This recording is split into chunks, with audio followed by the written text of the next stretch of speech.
I had a patient just recently. An amazing woman, traveled around the world, several advanced degrees, a C-suite exec.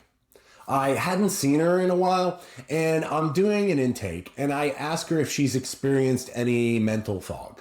And she looked away, and then down, and her shoulders seemed to kind of slump, and her everyday armor just evaporating. And she took a deep breath in, and she goes, I've led boardroom meetings, I've negotiated contracts, I traveled alone all over.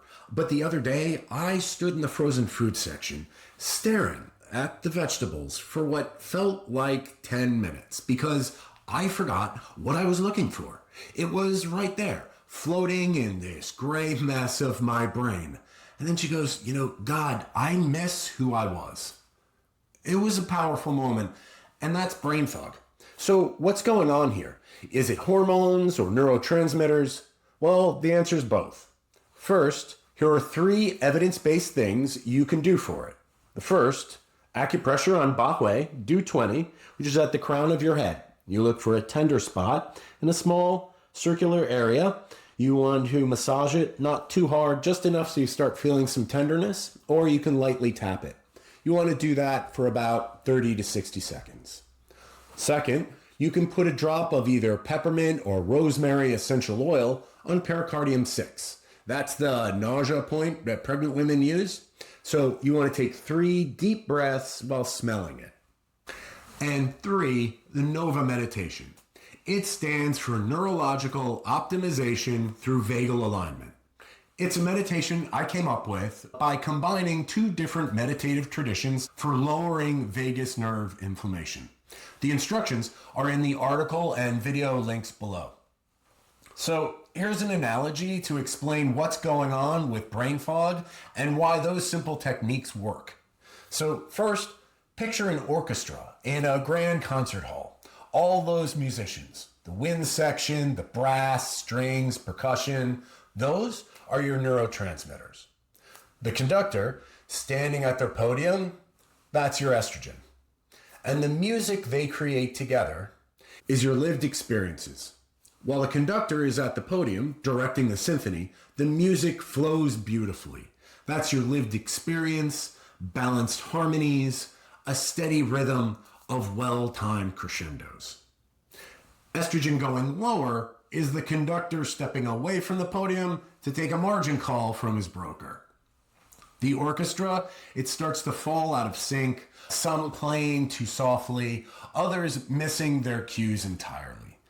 The conductor, seeing the unfolding mess, rushes back to the podium to get the flow back, but overcorrects. And now the orchestra surges ahead with too much intensity, making the music overstimulating and chaotic.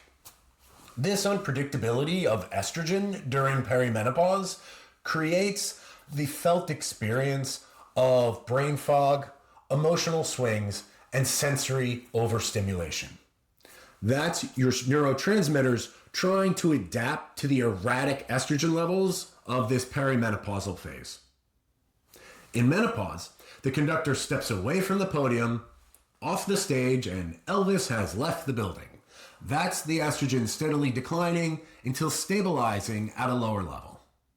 The musicians struggle at first without clear direction. Some sections like serotonin, remember to eat those eggs, and dopamine may play a little too quietly. That's felt as mood changes and fatigue.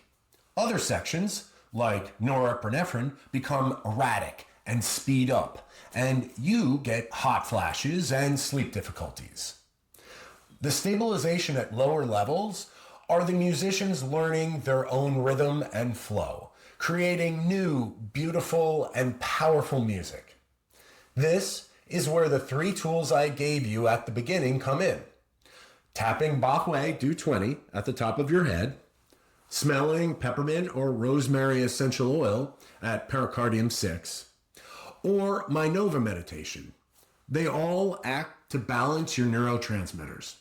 They do that through vagus nerve activation. The first act within 60 seconds and can last several hours.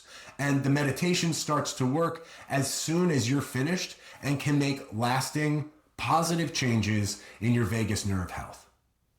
Please let me know, what did you think of this analogy? Did it work for you? Did it make things clearer? Well, thank you from Neurological Acupuncture of New Hampshire. I'm Paul Rooney, and remember, experience matters.